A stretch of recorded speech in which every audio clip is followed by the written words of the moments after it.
Hey team! As most of you know, I picked up a kind of a weird hobby during COVID, and that was making my own limoncello. And they turned out kind of amazing, and so I've been doing it ever since. It's super easy to do, and so I've done a couple of batches of the classic lemon. I've done an Arancello, so with orange, and I've done a limoncello, so with grapefruit. And so I wanted to try something a little bit different. Now I put out the little voting buttons on Instagram because I was thinking either lime or blood orange this time. And the votes are in. Now we're doing blood orange.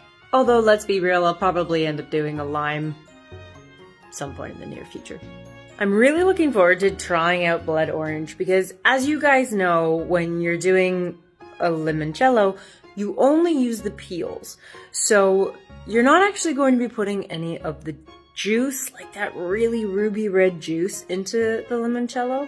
But look at the color difference. So this is regular orange, and this one is a blood orange. So you can see some of that really nice red color that's actually in the skin pigment itself. And so I think that's gonna make this look really, really beautiful. And last time I made a batch, I used Reunion Moonshine. Unfortunately, I haven't been able to find it anywhere.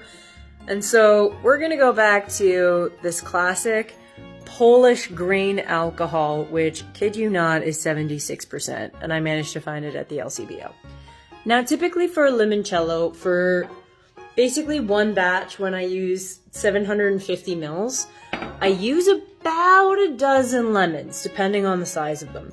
But these blood oranges are a little bit smaller than most lemon. You can see here just with the size of them. So I'm not going to be able to get as much peel out of the blood orange. So I'm going to do about maybe 14 to 16, give or take, just so that I get enough peel in there and then it can extract all of that flavor.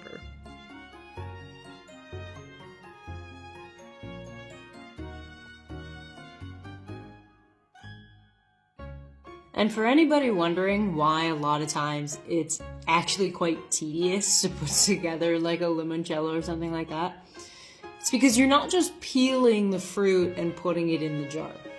After you peel the fruit, you see all of this white pith that tends to come off after you peel it. The tedious bit is making sure that as much of the white pith is off of that peel as you can get it, because otherwise that's going to add a lot of bitterness, which is really unpleasant, and you want the oils in the skin to come out more than any of that pith flavor. And we're back. So there's about 15 oranges worth of peels in here, and we're gonna pour in this whole thing.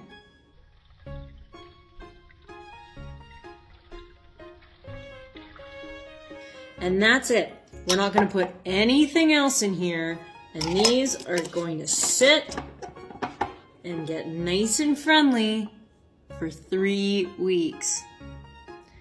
We'll see you once they're done. Now, if anybody's got any recipes that require a lot of blood orange juice, because I've got about 15 of them to use, I'm all ears. Have a good weekend.